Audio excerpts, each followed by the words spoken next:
الحمد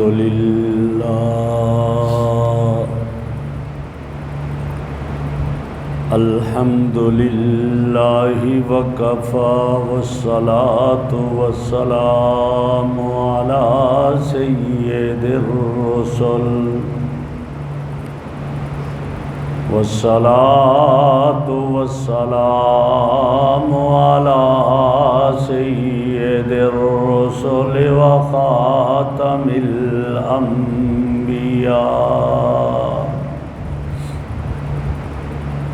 وعلى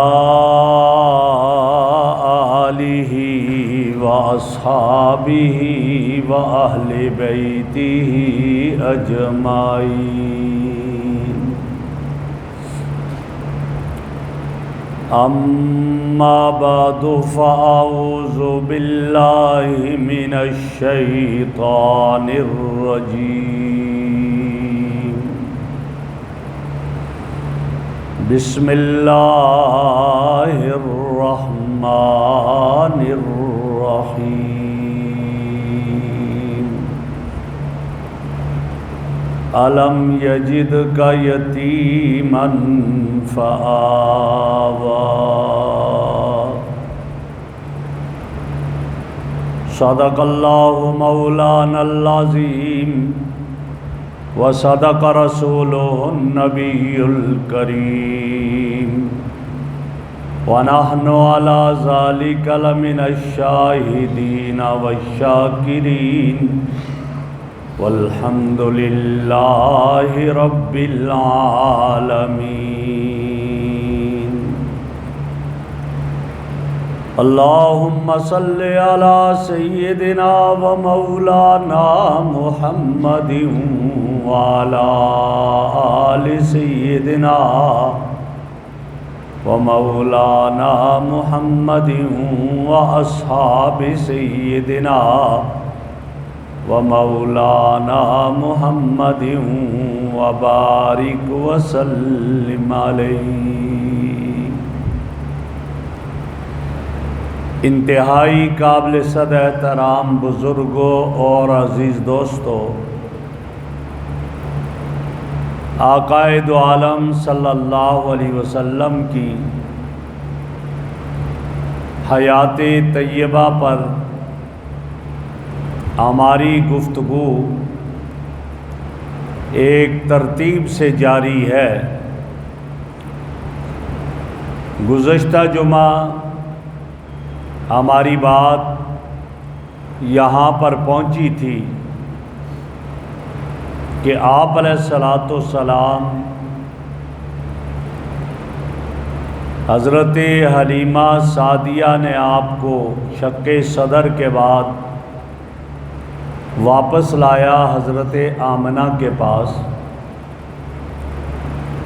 اور آپ مکہ میں رہ رہی تھی، لیکن عبد المطلب کے اس تخت پر جہاں کوئی نہیں بیٹھ سکتا تھا، آپ بڑی ہی بے تکلفی سے وہاں تشریف فرما ہوتے تھے.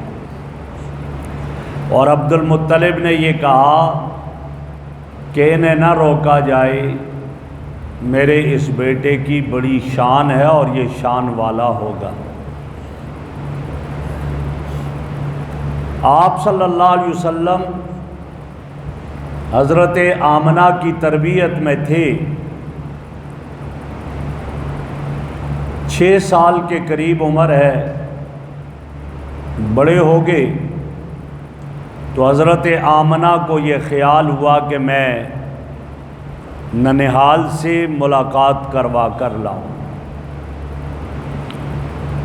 چنانچہ وہ آپ کو لے کر مدینہ منورہ تشریف لے گئے، اور آپ جس راستے سے گزرتے ہر طرف چرچے ہونے لگ گئے، یہاں تک کہ وہاں کے یہود اور عیسائی جو ان کے بڑے تھے، انہوں نے یہ کہا دیکھ کر، انہیں بھی چرچے کا پتہ چلا، آئے اور دیکھ کر کہا نبی و حاضل امہ، یہ اس امت کا نبی ہے. اب حضرت آمنہ کو یہ احساس ہوا کہ یہ لوگ یہود اور نصارہ ان کے خلاف ہیں، کہیں میرے بیٹے کو قتل نہ کر ڈالیں، تو حضرت آمنہ آپ کو لے کر واپس مکہ مکرمہ، لیکن مقام ابوا پر پہنچی، وہاں بیمار ہو گئی اور وہاں آپ کا انتقال ہو گیا حضرت آمنہ کا۔ اور وہاں سے آپ صلی اللہ علیہ وسلم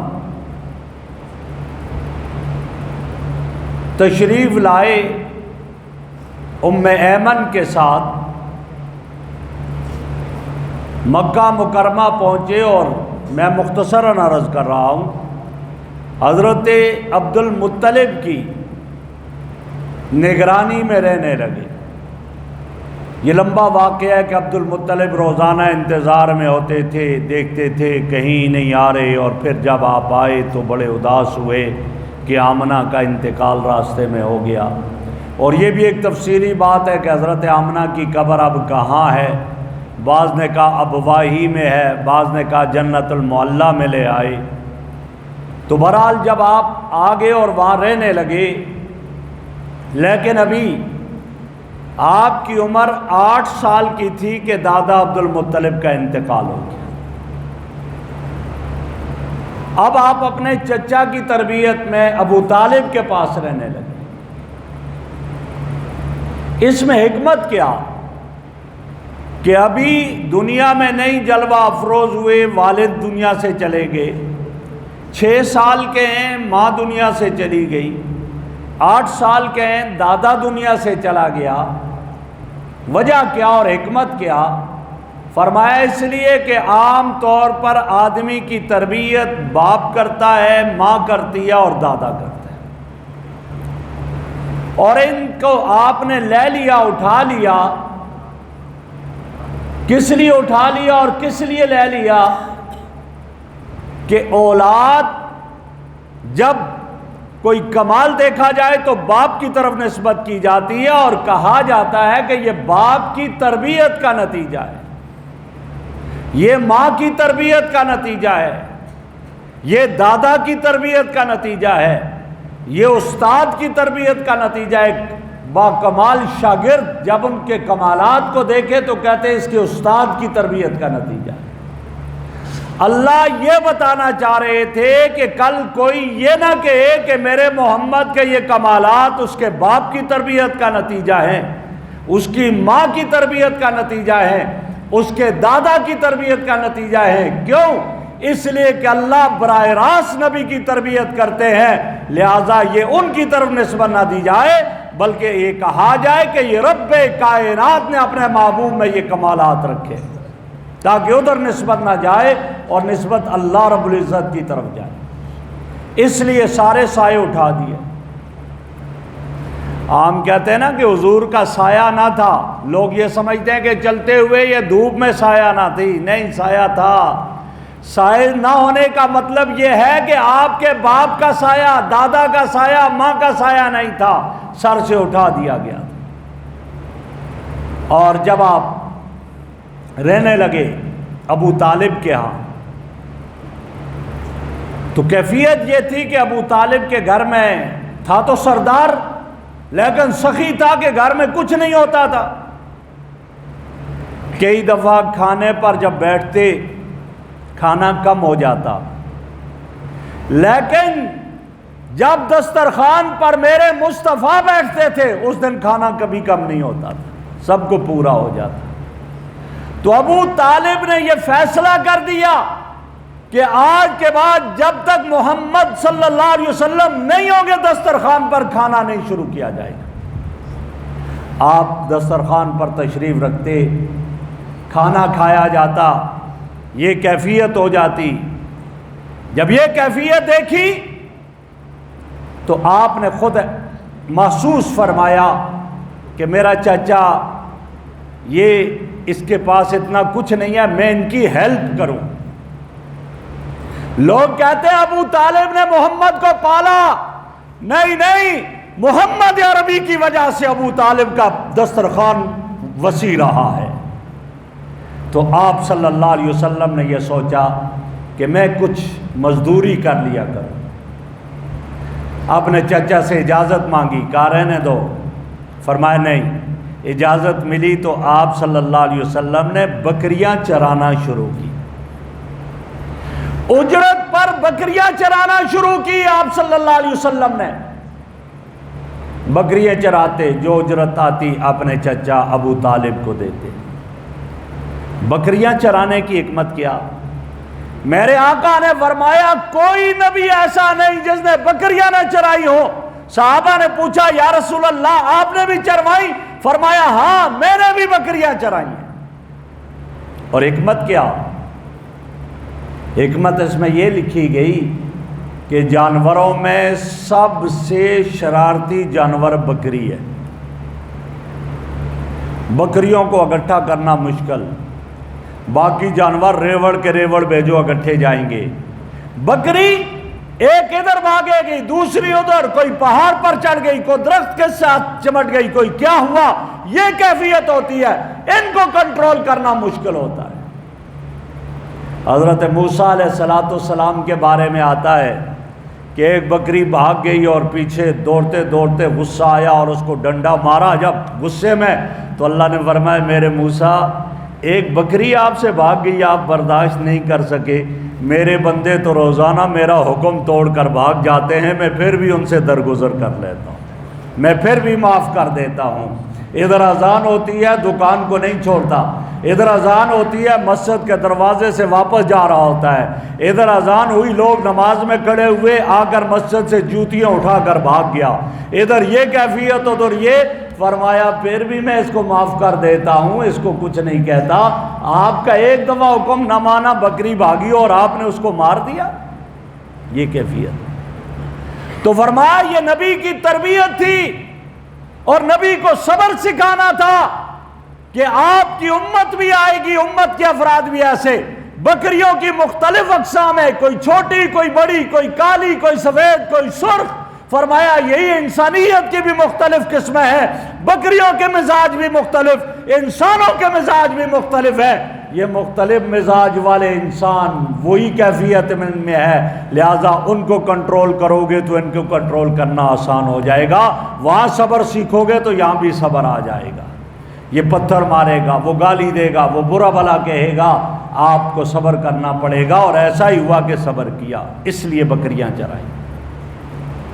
بکریاں چراتے رہے، جوانی کا زمانہ، لیکن آپ کا بچپنا بھی محفوظ رہا، آپ کی جوانی بھی محفوظ رہی۔ کیوں؟ حفاظت کرنے والی ذات اللہ کی ذات۔ اللہ نے نبی کو چنا ہے، جب نبی کو چنا ہے تو نبی کی حفاظت بھی رب نے کی ہے، گناہوں سے پاک پیدا کیا۔ اس لیے کہا کہ اللہ جو حکم اتارتے تھے وہ نبی کی فطرت پر اترا کرتا تھا، اور جب نبی کی فطرت پر اترے گا تو نبی کی فطرت شریعت بن جائے گی۔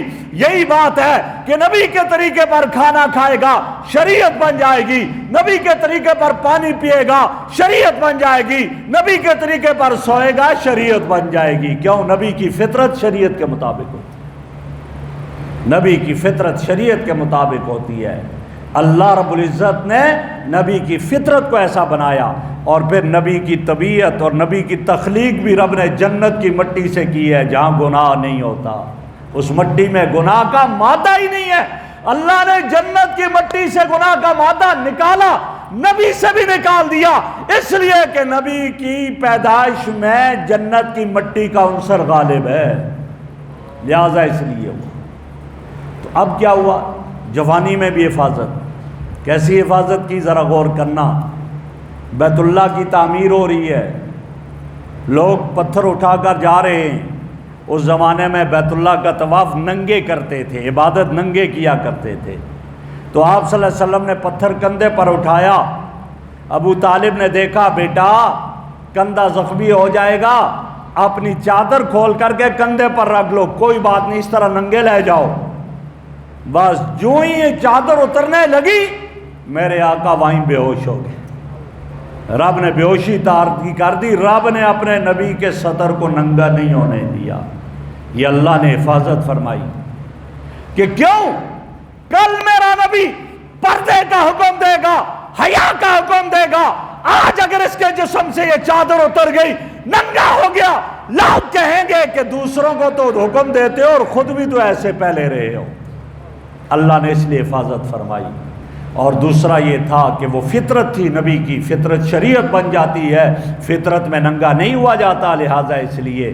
لیکن آج ناراض نہ ہونا، آج میرے معاشرے میں میری بہن معاشرے کی، میرے معاشرے کی بیٹی ننگے سر جا رہی ہوتی ہے۔ صرف اب ننگا سر نہیں رہا، لباس اتنا باریک پہن کر جاتی ہے، ہاف لباس پہن کر بیٹھتی ہے، جسم نظر آتا ہے۔ میرے آقا نے فرمایا رب کاسیۃ فی الدنیا عاریۃ فی الآخرہ، بہت سی عورتیں ایسی ہوں گی جو دنیا میں بظاہر لباس پہنے ہوئے نظر آئیں گی، لیکن آخرت میں ننگوں میں اٹھایا جائے گا۔ اور وہ یہی ہے کہ باریک لباس پہنا ہوگا، دنیا میں بظاہر یہ کیفیت، تنگ لباس، ہاف آستین والا لباس پہنے ہوئے یہ۔ اور میرے رب نے میرے محبوب کو جوانی میں بھی اس سے محفوظ رکھا۔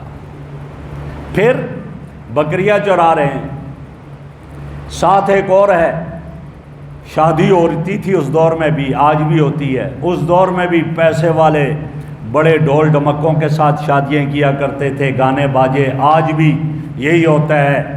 نکاح میں بھی برداشت نہیں ہوتا کہ میوزک ختم ہو جائے، یہ حال ہے۔ اور کیا کہتے ہیں، مار کی باری آتی ہے، مار سنت کے مطابق ہو، اللہ کے بندے نکاح بھی سنت کے مطابق کروا دینا۔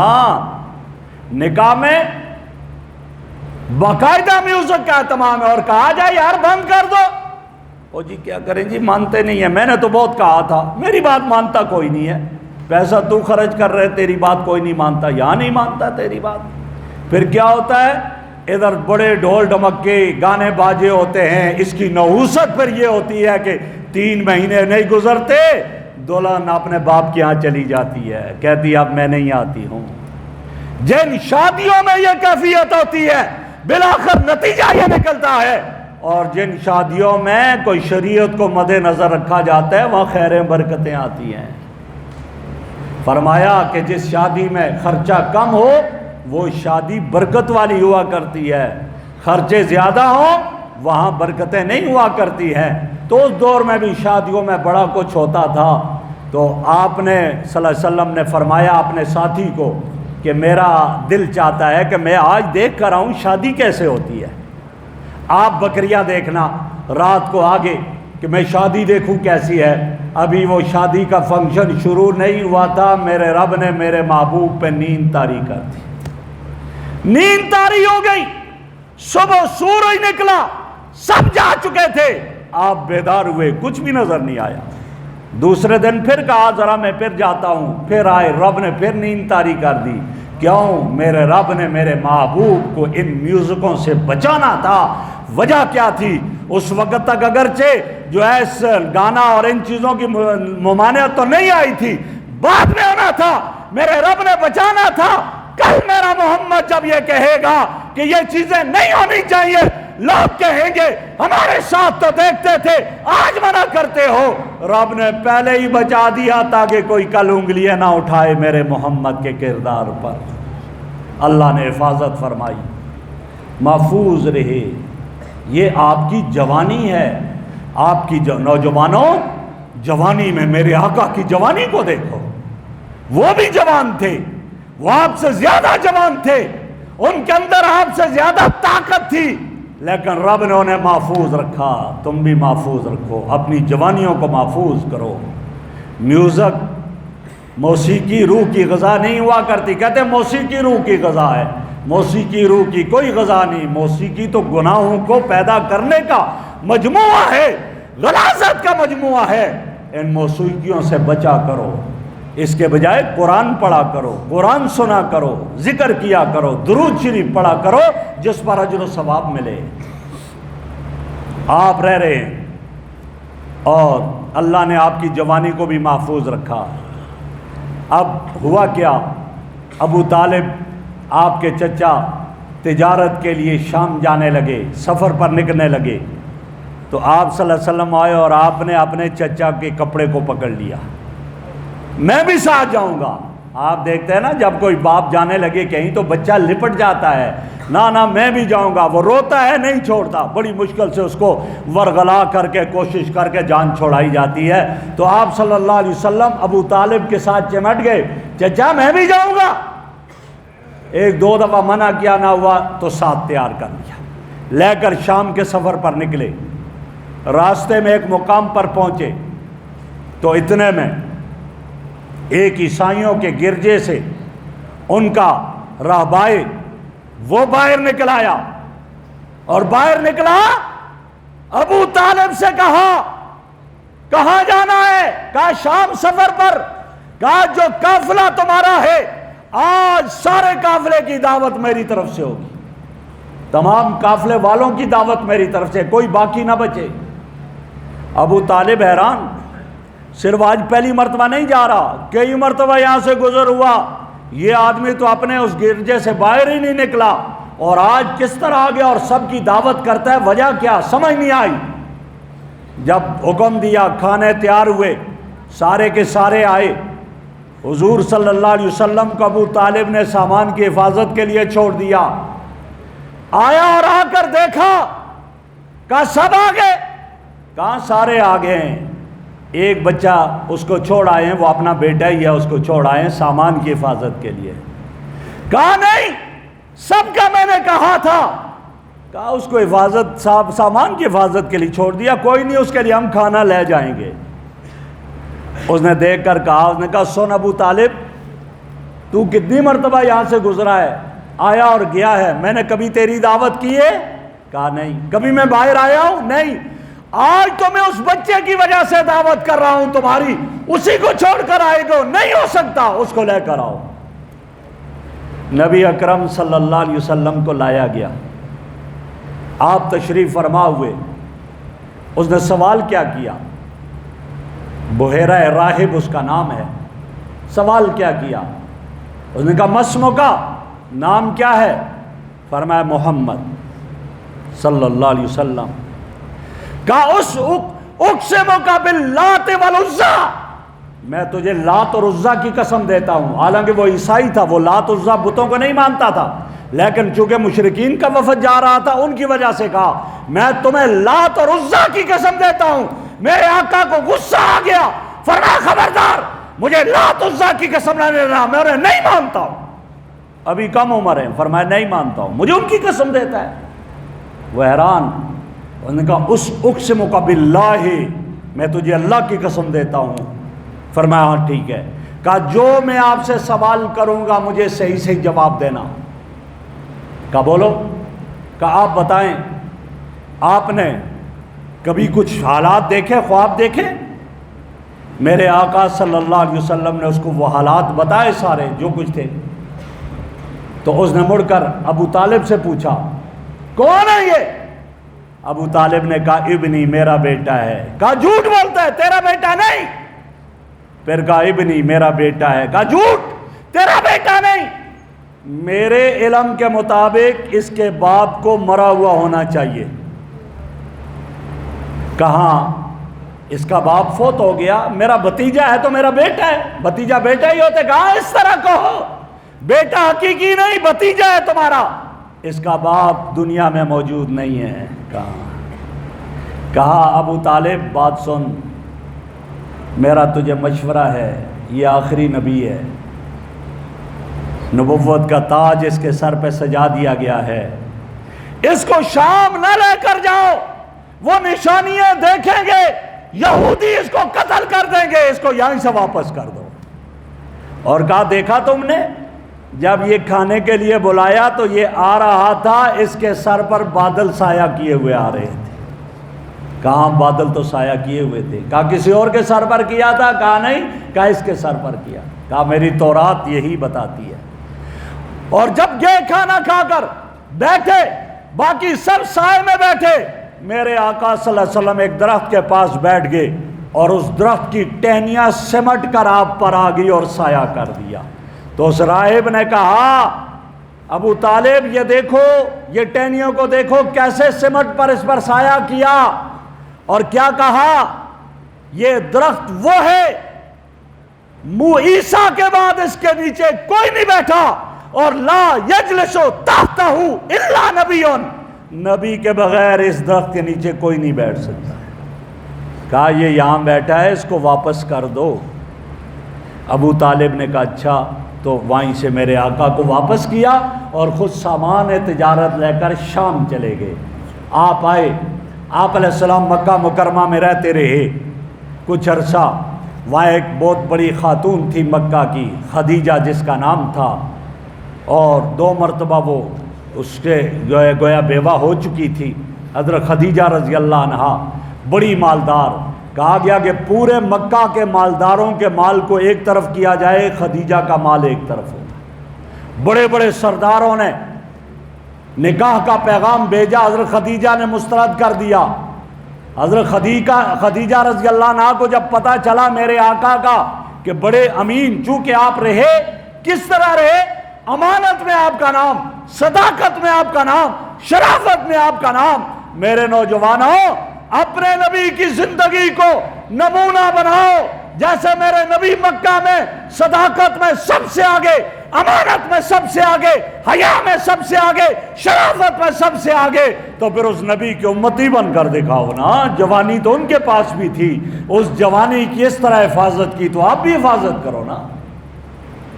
خدیجہ کو پتہ چلا کہ بڑا امانت دار آدمی ہے، بڑا سچا آدمی ہے۔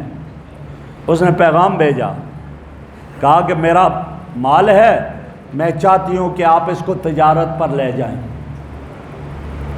میرے آقا صلی اللہ علیہ وسلم نے قبول کر لیا۔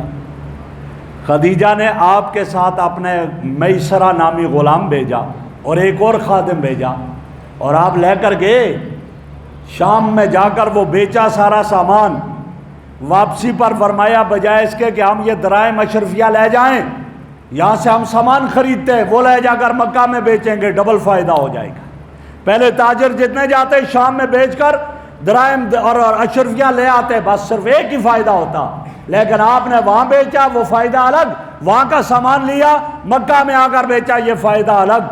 خدیجہ دیکھ کر حیران ہو گئی کہ ڈبل فائدہ آپ نے حاصل کر لیا، اور پوچھا غلام میسرہ سے، اس نے کہا میں نے ایسا شخص نہیں دیکھا، مکہ کے سردار غلام کو ساتھ نہیں بیٹھنے دیتے، لیکن میں حیران ہوں محمد پر، کھانا اپنے ساتھ بیٹھا کر کھلاتا، پلاتا اپنے ساتھ بیٹھا کر، اس طرح گفتگو کرتا، یوں لگتا کہ جیسے ہم آپ کے خاندان کے لوگ ہیں۔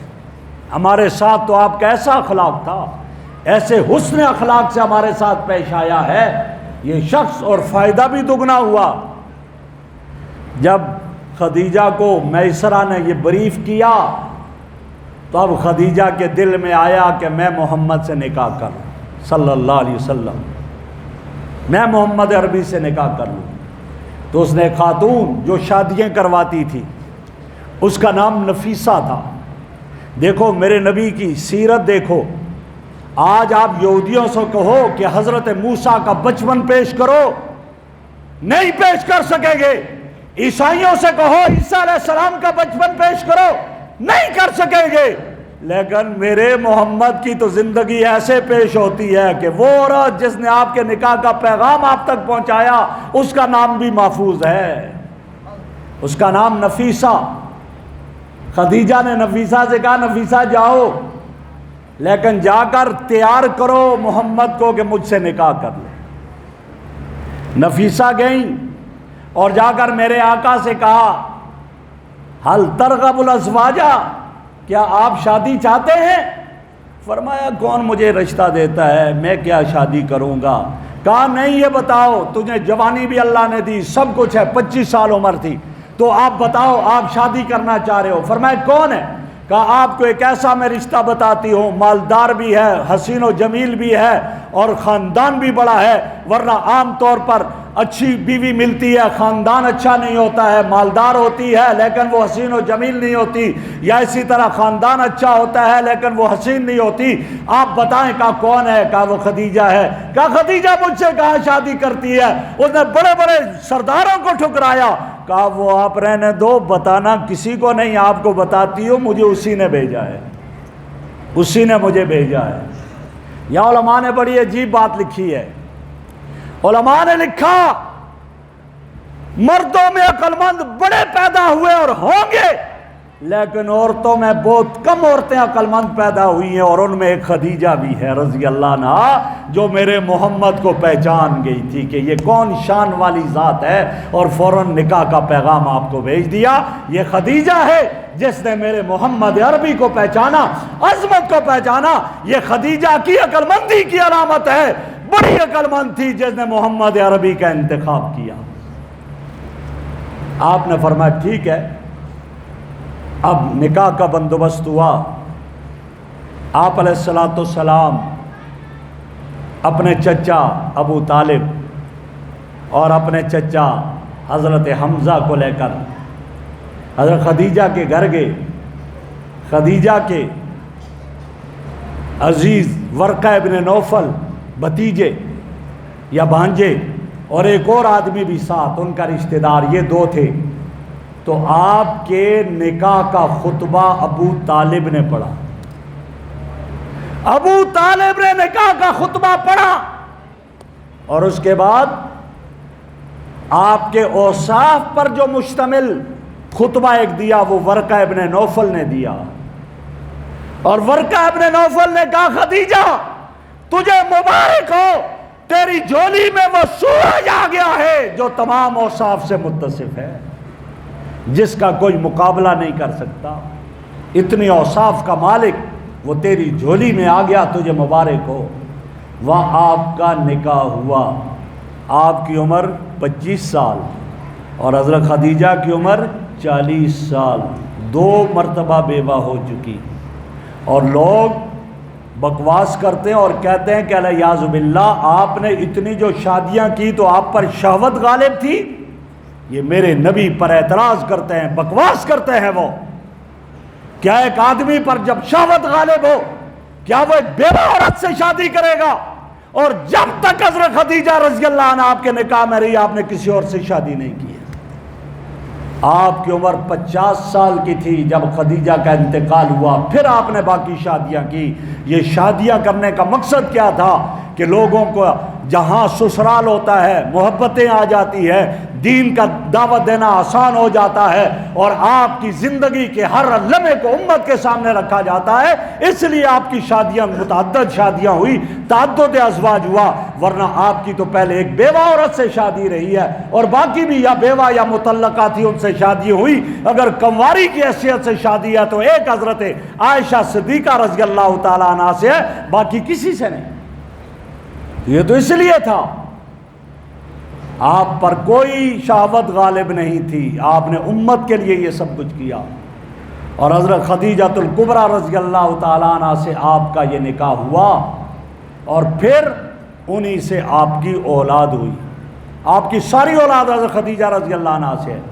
آپ کے پہلے بیٹے کا نام قاسم، دوسرے بیٹے کا نام عبداللہ۔ لوگ کہتے ہیں اب حضور کے بیٹے کا نام ایک کا طیب ایک کا طاہر تھا، نہیں، طیب طاہر بیٹے کا نام نہیں تھا، کنیت کی جا سکتی ہے، ان کو لقب دیا جا سکتا ہے۔ آپ کے بیٹے کا نام قاسم، دوسرے بیٹے کا نام عبداللہ تھا، اس لیے آپ کو ابو القاسم کہا جاتا تھا۔ 2 بیٹے تھے، آپ کی 4 بیٹیاں تھیں۔ لوگ کہتے ہیں ایک بیٹی، جھوٹ بولتے ہیں، میرے مصطفیٰ کی 4 بیٹیاں تھیں۔ حضرت خدیجہ سے 4 تھی، حضرت فاطمہ رضی اللہ عنہ، حضرت زینب رضی اللہ تعالیٰ عنہ، اور حضرت رقیہ رضی اللہ تعالیٰ عنہ، اور حضرت ام کلثوم رضی اللہ تعالیٰ عنہ۔ یہ 4 بیٹیاں تھیں۔ حضرت علی رضی اللہ عنہ کے نکاح میں حضرت فاطمہ آئیں، حضرت زینب جو ہے وہ ابو العاص کے نکاح میں آئیں، اور حضرت رقیہ اور حضرت ام کلثوم حضرت عثمان رضی اللہ تعالیٰ عنہ کے نکاح میں آئیں۔ اور آپ کا ایک بچہ جو آپ کی باندی حضرت ماریہ قبطیہ سے پیدا ہوا، جس کا نام ابراہیم تھا، اور ابراہیم دودھ پینے کے زمانے میں انتقال ہوا۔ قاسم کی عمر ذرا زیادہ تھی لیکن وہ طفل ہی تھا، رجولیت بلوغ کو نہیں پہنچا تھا، پہلے انتقال ہوا۔ عبداللہ کا انتقال بھی پہلے ہوا، اور ابراہیم تیسرا جو بیٹا تھا جو آپ کی باندی ماریہ قبطیہ سے تھا، اس کا انتقال دودھ پیتے ہوئے ہوا۔ آپ نے فرمایا میرے رب نے میرے بیٹے ابراہیم کے لیے دودھ پلانے کے لیے 2 دودھ پلانے والی عورتوں کا انتخاب جنت میں کیا ہوا ہے۔ اور جب حضرت ابراہیم کا انتقال ہوا تو آپ نے کیا فرمایا؟ آپ نے فرمایا ان القلب یحزن، دل غمزدہ ہے اور آنکھیں آنسو بہاتی ہیں، انا بفراقک لمحزون یا ابراہیم، اے ابراہیم تیری جدائی میں غمزدہ ہوں لیکن صبر کا دامن نہیں چھوڑوں گا۔ آپ اتنے غمزدہ ہوئے اور فرمایا میرا یہ بیٹا اتنا اوصاف کا مالک تھا، اگر میرے بعد نبوت کا دروازہ کھلا ہوتا تو اللہ اس کو نبی بناتا، لیکن نبوت کا دروازہ بند، میں خاتم النبیین ہوں، میرے بعد کوئی اور نبی نہیں ہوگا۔ آپ صلی اللہ علیہ وسلم فرمایا۔ تو یہ میں آپ سے اس لیے عرض کر رہا ہوں کہ آج لوگوں کا دماغ خراب کیا جا رہا ہے یہ کہہ کر حضور کی ایک صاحبزادی تھی، حضور کی اور بیٹیاں نہیں تھیں، نہیں، حضور کی 4 بیٹیاں تھیں۔ بڑی بیٹی کا نام زینب تھا، پھر اس کے بعد رقیہ، اس کے بعد فاطمہ، اس کے بعد ام کلثوم رضی اللہ عنہن یہ تھی۔ اور آپ کے 3 بیٹے تھے، 2 حضرت خدیجہ سے ہوئے، حضرت قاسم اور حضرت عبداللہ، اور تیسرا آپ کی باندی ماریہ قبطیہ سے ہوا حضرت ابراہیم اس کا نام تھا۔ اور یہ ساری آپ کی اولاد حضرت خدیجہ سے تھی سوائے حضرت ابراہیم کے جو کہ حضرت ماریہ قبطیہ سے ہوئے، یہ آپ کی اولاد تھی۔ باقی انشاءاللہ آئندہ جمعہ یہاں سے آگے اللہ مجھے اور آپ کو عمل کی توفیق عطا فرمائے۔ وآخر دعوانا ان الحمدللہ رب العالمین۔